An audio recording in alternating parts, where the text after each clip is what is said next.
Aarestuhin si Senador Bato de la Rosa kung magtangka siyang mag-abroad. Inisyuhan na siya ng Immigration Lookout Bulletin Order ng Department of Justice o DOJ. Nakatutok si JP Soriano.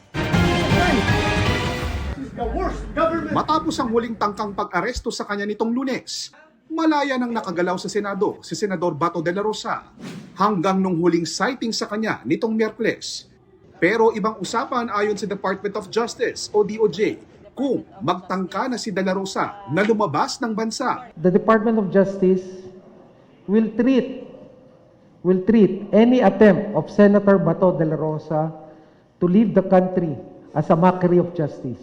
If Senator Bato de la Rosa would try to leave the country, that the appropriate arrest should be made.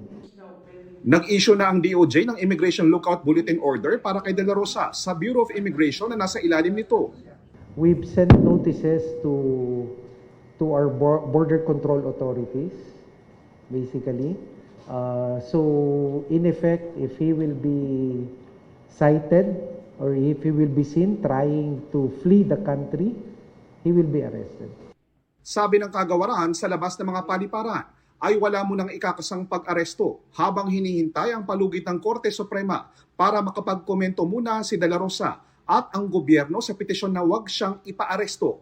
Makikinig tayo kung ano sasabihin ng Supreme Court. Kasi yun lang po ang tama. Makinig tayo. Siya po ang inatasan ng ating saligang batas na maging final arbiter ng mga usapin na ganito. So makikinig tayo sa Supreme Court. Gayunman, ibang usapan anya kung magtangka siyang mag-abroad. Hindi naman namin pwedeng pabayaan yung obligasyon ng ating gobyerno. Di ba? Na mapanagot siya. Kaakibat dito, tandaan natin, we have international commitment. Nauna nang ipinunto ng Justice Department na sa Philippine Act on Crimes Against International Humanitarian Law, pinapayagan ang pagsuko ng isang suspect sa isang international tribunal. Sabi ni Secretary Vida kung gugustuhin daw ni Senator de la Rosa, handa silang bigyan ng protective custody o sa ilalim sa kusodiya ng DOJ ang senador. Gagalangin daw nila ang karapatan ng senador at susundin anuman ang desisyon ng Korte Suprema. Sinisika pa ng GMA News na makuha ang panig ni de la Rosa.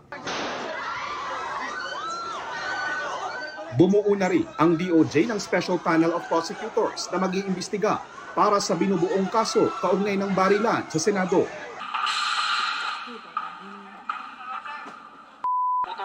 Pinagpapaliwanag ang Philippine National Police o PNP at National Bureau of Investigation o NBI na nasa ilalim ng DOJ. Sakop din ang susuriin ang iba pang naganap doon mula May 11 hanggang May 14 nang makaalis si de la Rosa sa Senado.